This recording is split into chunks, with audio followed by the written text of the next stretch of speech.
안녕하세요, 허재영 기자입니다. 네, 여러분, 아이고 이 더위에 다들 어떻게 보내고 계십니까? 제 스튜디오에 제 방인데 에어컨이 없어가지고 지금 방송 켜기가 너무 두려워요. 근데 다행히 우리 어떤 시청자 한 분께서 에어컨을 선물해 주셔가지고 내일 벽걸이 에어컨을 달러 옵니다. 그래서 내일 이후부터는 조금 편하게 좀 방송을 좀 자주 켜고 녹화를 할 수 있지 않을까 싶어요. 오늘까지만 좀 땀 뻘뻘 흘리면서 방송을 좀 하는데, 아이고, 하여튼 뭐 저도 고생이지만 여러분들이야말로 얼마나 고생이겠습니까? 더울수록 건강관리 유의하시고, 아이고, 잘 이겨냅시다. 자, 오늘은 윤석열 관련한 여러 비위 소식들 조금 팩트 정리하고요. 그것들 위주로 좀 논평을 좀 하겠습니다. 자, 허재영 기자의 시사 바리스타. 이 프로그램은 뉴스 논평 프로그램입니다. 이미 나왔던 뉴스들을 허재영 기자의 시선으로 분석하고 팩트 체크해드리는 방송인 거 다들 아시죠? 늘 함께 해주셔서 고맙습니다. 저의 모든 취재와 논평은 여러분의 소중한 후원으로 함께하고 있습니다. 늘 여러분께 감사드리고 있습니다. 후원뿐만이 아니고도 광고 열심히 봐주시는 것도 저에겐 큰 힘이 됩니다. 잠시 광고 보고 오실게요. 여러분, 보험 어떻게들 가입하셨나요? 보통 아는 분들 통해서 묻지마 가입 많이들 하시죠? 저도 그렇습니다. 그러다 보니까 내게 꼭 필요한 보장들은 포함됐는지, 지금 내가 내는 보험료는 적당한지 모르는 경우가 태반이죠. 이런 분들을 위해 전문 보험 클리닉 업체 더 착한 보험 클리닉을 소개해드립니다. 허재현 기자를 후원하시는 분들이 모여있는 곳이니까 객관적이고 착한 상담해주는 업체 같아요. 상담 받으실 때 허재현 기자 방송 보고 연락합니다 하고 말해보세요. 업체에는 제가 말해놓겠습니다. 이 광고는 허재현TV 유튜브 방송 수익 구조 개선을 위해 마련되었습니다. 고맙습니다.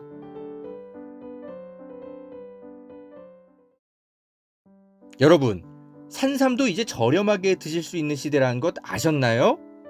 산양산삼 한번 드셔보세요. 야생의 산에 산삼의 씨를 뿌려서 키워낸 삼이라 자연에서 나온 산삼과 효능이 똑같다고 하네요.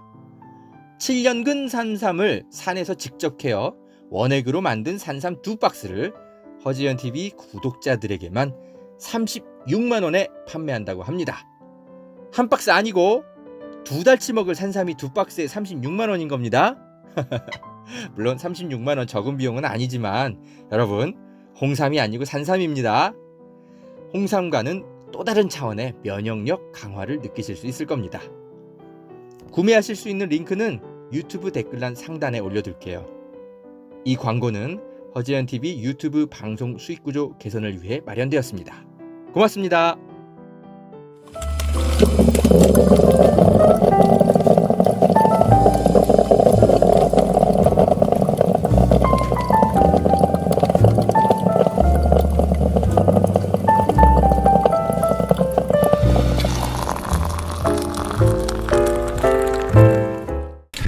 허재영 기자의 시사바리스타 함께 하시겠습니다. 본격적으로 방송 진행하기 전에 조금 잡다한 이야기들 조금 짤막짤막하게 얘기를 해야 될 것 같아요. 도쿄 올림픽을 앞두고 한일 정상회담이 무산이 됐습니다. 무산이 됐는데 누가 무산시켰냐? 우리가 무산시켰어요. 문재인 대통령이 결단을 내려가지고 제대로 협상에 대한 어떤 태도도 갖추지 않고 일본 정부가 그리고 온갖 망언들을 일삼고 있잖아요. 최근에 일본의 무슨 대사관의 어떤 직원이 JTBC 기자를 만나가지고 문재인 대통령이 마스터베이션 어쩌고저쩌고 하면서 이상한 망언을 해가지고 온 국민이 지금 발칵 뒤집혔잖아요. 이런 상황에서 대통령이 뭐하러 걔네들 축하해주러 도쿄올림픽을 갑니까? 일단 그 녀석들이 우리한테 크게 사과를 먼저 해야지. 코로나 국면이라 갈 필요도 없어요. 그래서 너무나 올바른 결정을 했는데 국민의힘에서 이런 논평을 냈네. 문재인 정권의 외교 참사다. 뭐야? 아니, 한일 정상회담이 무산된 거를 일본이 무산시켰습니까? 우리가 무산시킨 거예요. 김기현 씨. 이 사람들 뭐 하는 사람들이야? 이 사람들, 김기현 국민의힘 원내대표가 한일 정상회담이 끝내 무산됐다. 문재인 정권 4년 어땠나. 일본에 대해선 감정적 대응으로 한일 관계를 돌이킬 수 없는 지경까지 몰아넣었다. 이 사람들은 어떻게 일본에 대해선 한마디도 안 해? 이봐요. 반도체 문제 가지고 별 말도 안 되는 트집 잡아가지고 수출 보복하고, 그거 기억 안 나? 하긴, 뭐, 황교안 전 총리가, 그죠? 막 단식 투쟁도 하고, 아베랑 협상하라고.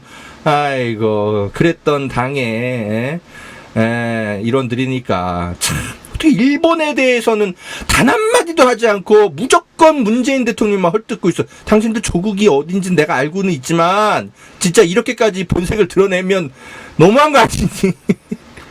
국민의힘입니까? 일본의 힘입니까? 당명 바꿔야 되는 거 아니에요? 예? 자민당 한국위원회 아니야? 그죠? 뭐야? 국민의힘이야, 일본의 힘이야. 응? 그리고 지금 도쿄올림픽 선수촌 앞에 막 우길기 같은 거 막 걸려있고 난리도 아니라며. 그 전범기. 왜 그런 거에 대해서는 한마디도 안 합니까? 아유, 정말. 이 암약하는 토착 외구들이 이 국회에만 있는 게 아니에요. 웬, 말도 안 되는 헛소리 하는 이 만화가 윤서인 씨? 뭐 저쪽 그 또라이 진영에서는 제법 유명한 사람인가 봐요. 만화가인데, 우리 선수들이, 여기다가 이 도쿄올림픽 선수촌에다가 현수막을 내걸었어. 범 내려온다. 이거 우리 그 유행한 최근에 그 노래 있잖아요. 범 내려온다. 범이 내려온다. 그거 유튜브로 많이 보셨죠? 재밌잖아, 그 노래. 얼마나 그 기발합니까? 어떤 그 해학적이잖아. 아니, 범 내려오는 게 뭐 어쩌라고. 근데 범이 내려와서 일본의 원숭이들 뭐 때려잡겠다, 뭐 하여튼 뭐 그런 의미인데, 그거를 노골적으로 얘기하지 않고 그죠? 그냥 노래 가사로 뼈 때리는 현수막 내건 거 아니야. 얼마나 이 선수촌의 이 어떤 해학적 기지. 막 박수. 아니, 난 너무 잘했다고 생각하는데 막 대놓고 막 독도는 우리 땅 막 이런 거 걸면 조금 그렇잖아요. 재미도 없고 괜히 논란만 일으키고. 그런데 범 내려온다. 뭐 그거 하나로 끝. 모든 게 설명이 되잖아. 얼마나 재치 있어. 야, 나 그죠? 정말 이 청년들이 이거 기발한 발상으로 현수막 잘 골랐네. 저는 굉장히 좋았거든. 그런데 모르겠어. 일배하는 친구인 것 같은데 유명하대, 나름대로 저쪽에서. 근데 만화가 윤서인이 이 현수막을 그렇게 비판하고 있어. 그냥 아무것도 안 걸면 되잖아. 아무것도 안 거는 게 그렇게 어렵냐? 왜 이러고 있어. 세계인의 축제에 참가하게 돼서 기뻐요 라든지, 어려운 시기에 모두 힘냅시다, 이런 현수막 걸면 안 돼? 왜 꼭 이렇게 적대적이고 막 이런 거 걸어야 돼? 너무 내 나라가 이 조국인 게 슬프다. 얘는 이거 국적이 어디야? 이런 얘기를 하고 있어. 와. 아니, 여러분, 이 올림픽 경기도 그렇고 뭐 여러 이제 국제 스포츠 경기에서 우리 선수단이 이런 현수막 거는 게 일본에 가서만 거는 게 아니에요. 다른 나라에 가서도 이런 비슷한 거 다 걸어. 사기를 진작하기 위해서. 근데 왜 지금까지 다 조용히 있다가 왜 이걸 가서 일본에 가서 거는 거에만 그렇게 예민한데? 니들은 왜 일본에 가서 현수막 거는 것만 예민한 거야? 어디 뭐 브라질이나 러시아나 미국에 가서 거는 것에 대해서는 한마디도 안 하다가 왜 일본에 가서 거니까 그러는 거야? 니네 조국이 일본이라서 그러는 거니? 이런 애들이 꼭 암약하고 있다가 국가가 위기에 처하면 실리주의적으로 생각해야 된다 이러면서 친일파가 되는 거예요. 응? 그래. 친일파들이 어디 달리 있는 게 아니에요. 친일파들은 내가 친일파다라고 생각하고 살지도 않아요. 일제시대 때도 마찬가지예요. 이광수나 뭐 이런 그 언론인들 다 자기가 친일파라고 생각하지도 않았어. 최남선이나 이런 사람들 본인은 애국자라고 생각하고 살았어요. 이완용은 심지어 독립협회 초대 회장인가 아마 그런 것도 했을 거예요. 제가 그렇게 알고 있어요. 본인들은 나라를 위한다고 뭐 헛소리 하지만 그게 결국은 결과적으로 다 친일 행위가 되는 거예요. 응? 윤석열 이런 인간들도 다 마찬가지야. 얘랑 김기현 이런 사람들 본인들은 절대 친일파라고 인정하지 않지만 사실 결과적으로 친일 행위를 하는 겁니다. 이게 역사적으로 다 그렇게 평가가 돼요. 나중에 이런 인간들 진짜 에휴, 언제쯤 척결하나 몰라. 이 북한에서는 친일파들이 그저 해방 이후에 완전히 숙청당해가지고 이런 인간들이 다 사라졌는데 남한에서는 그런 역사청산이 이루어지지 못해가지고 아직까지도 이런 말도 안 되는 정말 네 아무튼 네 열받지만 네 한마디 해야 될 것 같아서 가져왔고요. 다음 뉴스 우리 박원순 시장님의 따님과 관련한 뉴스가 좀 나왔네요. 저랑 며칠 전에 만나서 방송했던 분인데 정철승 광복회 고문 변호사 제가 그 며칠 전에 서울의 소리 출연해가지고 녹화하고 왔어요. 정철승 변호사랑 같이 그 한국의 언론인 친일파 친일 언론인에 대해서 제가 녹화하고 왔는데 조만간 방송에 나올 겁니다. 정철승 변호사가 박원순 시장 우리 고 박원순 시장님의 이제 따님을 좀 만나서 대화를 나눴네요. 근데 이런 얘기를 했대요. 그러니까 그 아빠가 빚을 내서 그렇게 여성단체에 많이 도움을 줬는데 어떻게 그럴 수가 있냐. 아빠 주위에는 항상 도와달라는 분들이 많았고 아빠는 그런 분들에게 빚까지 져가며 모두 퍼주셨습니다. 아빠가 남기신 빚은 그렇게 생긴 거다. 그 중에는 여성단체 분들도 있었던 것을 똑똑히 기억한다. 그런데 그분들이 어떻게 우리 아빠한테 어떻게 그럴 수가. 그러니까 말입니다. 아휴, 참. 여러분, 저도 참 그죠? 저도 참 흠결이 많이 있는 기자잖아요. 네. 어떻게 한 사람의 한 사람에 대한 인생에 대한 평가를 그 하나의 실수, 과오, 그거 하나만 갖고 그 사람 전체 인생을 평가하고 매도할 수 있는 거죠? 제가 이렇게 흠결이 많은 기자가 되고 나니까 저는 박원순 시장이 너무너무 가슴이 아픈 거예요. 이거 자체가. 에?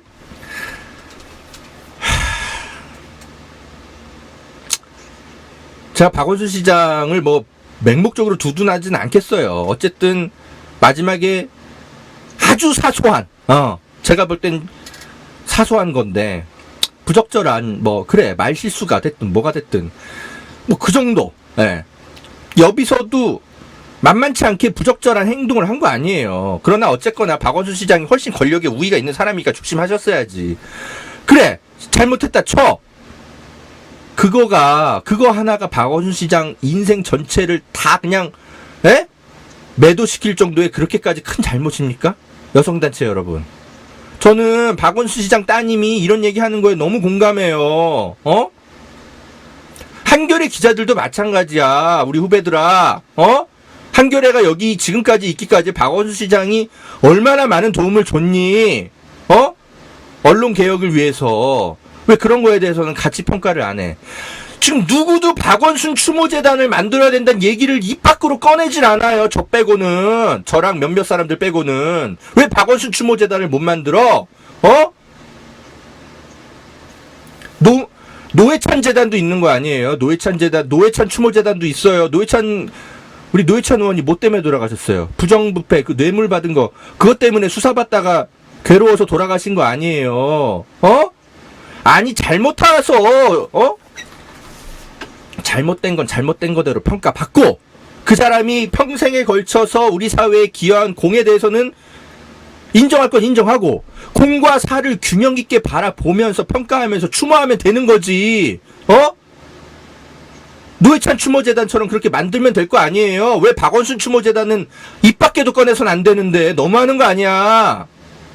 그럼 허재현은 그 마지막에 저질렀던 그 3년 전에 실수 때문에 평생 그러면은 그렇게 살아야 되는 거야? 전 아니잖아요. 여러분이 이렇게 함께 해주시는 것도 허재현의 그래 뭐 그 실수는 참 잘못한 거지만 함께 평가해 주시는 거 아니에요? 어떻게 사람이 그 마지막에 그 실수 하나만 가지고 평생 그거에 매달려서 평가받아야 되는데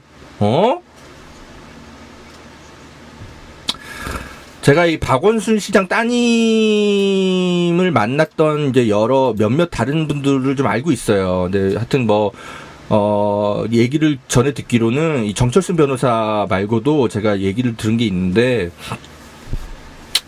아무튼 그 이제 박원순 시장님한테 달린 악플들 때문에 너무 이 가족들이 지금 괴로워가지고 사실은 이제 변호사를 만나서 이것들을 명예훼손으로 대응을 해야 되나까지도 굉장히 많은 고민을 했다고 하더라고요. 그런데 어쨌든 시끄럽지 않게 만드는 게 최선일 것 같다 싶어가지고 인내하고 있다곤 하는데, 이 박원순 시장님과 관련한 여러 가지 글들, 악플들 이런 것 때문에도 가족들이 너무너무나 많이 고통스러워하고 있다, 이런 얘기를 들었습니다. 그런데 어쨌든 인내하는 쪽을 택하고는 있다고 하더라고요. 법적 대응해도 되거든요. 제가 볼 땐 다 모욕죄라든지 명예훼손으로 사자 명예훼손이나 온갖 것들 걸릴 게 많아요. 그런데 그냥 가족들이 다 그냥 인내하고 있다고 하네요. 네. 우리 저스틴 파크님 말씀처럼 그죠? 실수는 실수이고 그 실수를 극복하면서 세상에 다시 한번 공적 기여를 하면서 실수를 만회하는 것, 예? 그러면 되는 거 아닙니까? 어떻게 그 실수 하나만 가지고 평생 그렇게 살라는 거예요? 그럼 박원순 추모재단을 만들어가지고, 예? 박원순 우리 시장께서 그죠? 마지막에 저지른 그 과오에 대해서 그 박원순 추모재단이 끊임없이 사과하고 피해자에게 사과하고 또 이런 일들을 방지하기 위해서 여러 가지 대안들을 마련하고, 박원순 추모재단이 그런 일을 하면 얼마나 아름답겠어요. 안 그래요? 네. 어떤 성폭력 피해 여성을 끊임없이 돕는 어떤 기금을 마련한다든지, 박원순 추모재단이 만약에 그렇게 하면서 박원순 시장이 마저 하지 못하고 세상을 떠난 그 나머지 과제에 대해서 박원순 추모재단이 이어간다면 얼마나 좋습니까? 근데 무슨 박원순 추모재단도 입 밖에도 꺼내지 못하게 만들어. 그런 게 어디 있습니까? 저는 박원순 추모재단 빨리 만들어서 박원순 시장의 이름으로 성폭력 피해 여성을 지원하고 그들의 법률 지원을 하고 생계 지원을 하는 어떤 기금을 마련해서 끊임없이 그 사회적 운동을 해 나간다면 그것만큼 박원순 추모재단이 사회적으로 얼마나 가치 있을까? 왜 여성단체들이 그런 생각을 못할까? 너무 답답해요. 저는 너무 어디 나서기에는 제가 너무 영향력도 적고, 네?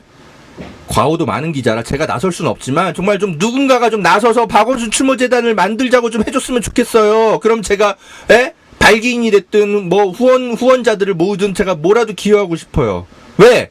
박원순 시장에게 너무 받은 게 많은 시민이라서 그래요. 여러분 어떻게 생각하세요? 눈물 나라 그래 갑자기. 제기랄. 아이고.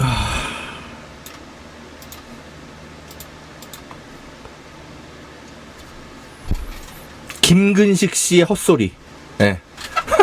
이 아저씨 진짜. 김근식 경남대학교 교수가 또 SNS에다가 조국 장관을 저격했네요. 네.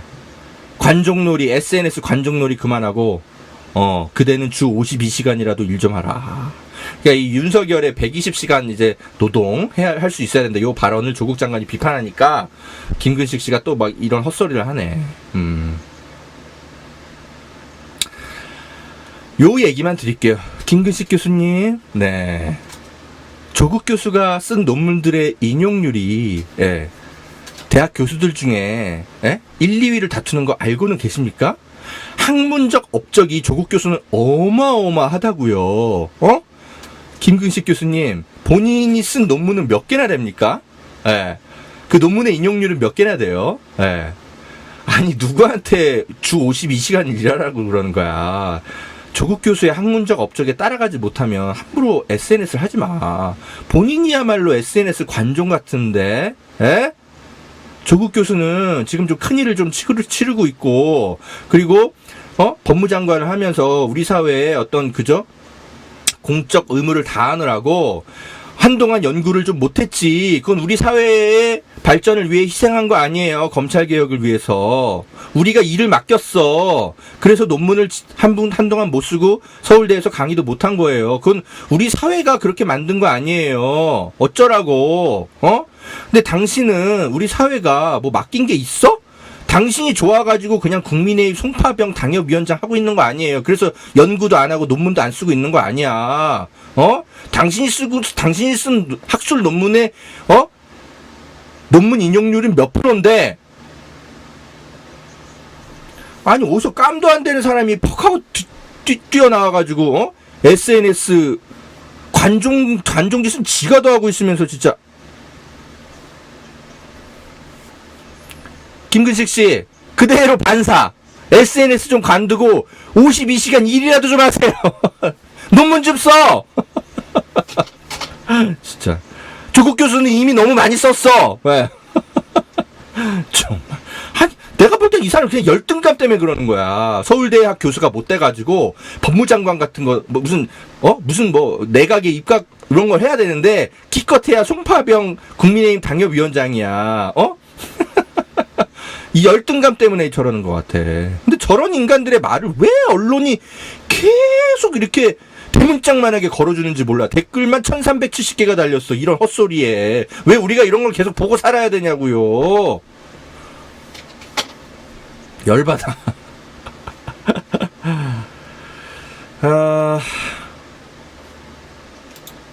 자, 윤석열 이야기 좀 본격적으로 하기 전에 요 며칠 사이에 여러분이 좀 좀 스쳐 지나갔었던 뉴스들에 대해서 허재영 기자의 시선으로 좀 논평해드리고 있습니다. 이거 좀 주목받지 못한 뉴스인데 이거 굉장히 의미 있는 보도가 MBC에서 이거 나왔던 게 하나 있어요. 이거 좀 마지막으로 좀 더 봅시다. 1부에서는 여기까지 할게요. 검사가요, 어떤 수감자를 7달 동안 50차례 가까이 불러가지고 한 짓이 뭐냐? 경찰 비리를 풀어라. 이랬다는 거야. 아무 상관없는 수감자를. 뭐야 이거? 자, 봅시다. 어떤 한 술집 사장이 있는데, 어떤 한 술집 사장이 다른 일로 구치소에 갇힌 거야. 근데 검사들이 이 사람을 수십 번을 불러가지고 자기 사건도 아닌데, 경찰 비리 좀 있는 대로 털어놓으라고 계속 회유하고 협박했다는 거야. 그래가지고 도저히 견딜 수가 없어가지고 거짓말로 진술도 하고 심지어 그냥 목숨을 끊는 게 차라리 낫겠다 싶어가지고 노력까지 했다라는 거야. 예전에 이거 한만호 씨, 한명숙 총리 사건 때 고 한만호 씨가 당했던 일, 똑같은 일 지금까지도 하고 있는 거예요. 지금까지도 검찰이. 이게 지금 이 피해자가 그냥 단순한 술집 사장 수준이어가지고 이게 지금 보도가 지금 단건으로 그냥 그치고 말았는데 이거 어마어마한 사건이 사실 이거 터진 겁니다. 여러분. 지난 2017년 이 술집 사장 차모 씨가 하여튼 폭행 사건에 휘말렸나 봐. 그래갖고 동부구치소에 수감됐는데 서울 북부지검의 담당 검사가 아닌 다른 검사가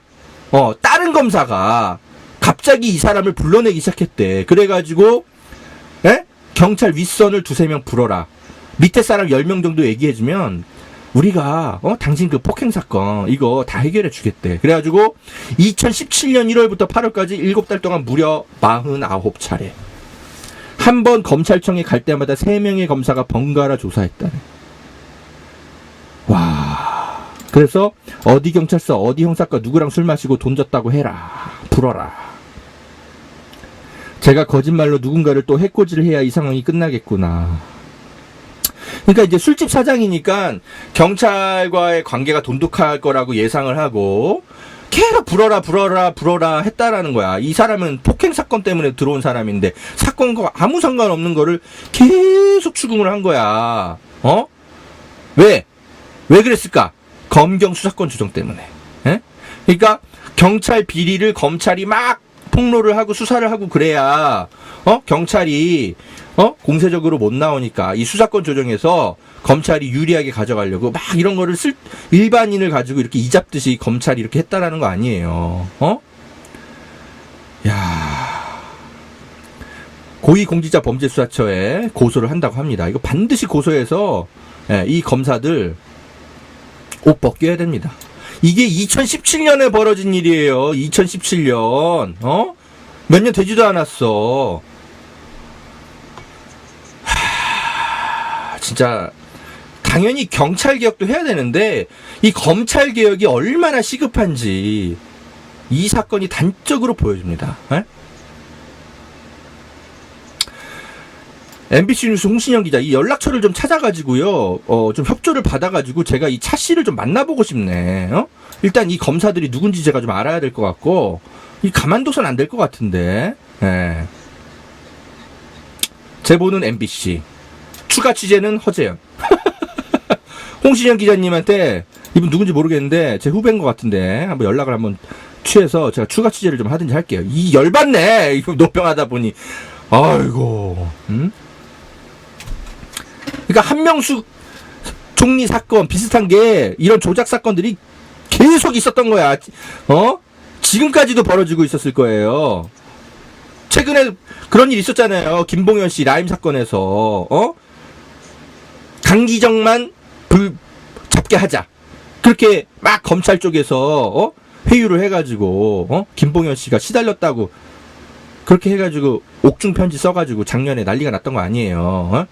그 검사 책임자가 어미준 검사인데 이 자식 이것과 관련해서 지금 감찰도 안 이루어지고 있어. 아우 열받아. 이거 굉장히 사실 중요한 그 보도가 나왔는데 좀 묻혔어요. 네. 좀 다시 한번 논평해드리고요. 자, 1부 시사바리스타 1부 여기서 끊고요. 윤석열의 폭망하는 지지율과 관련해서 원인을 좀 함께 살펴보겠습니다. 잠시 후에 다시 올게요.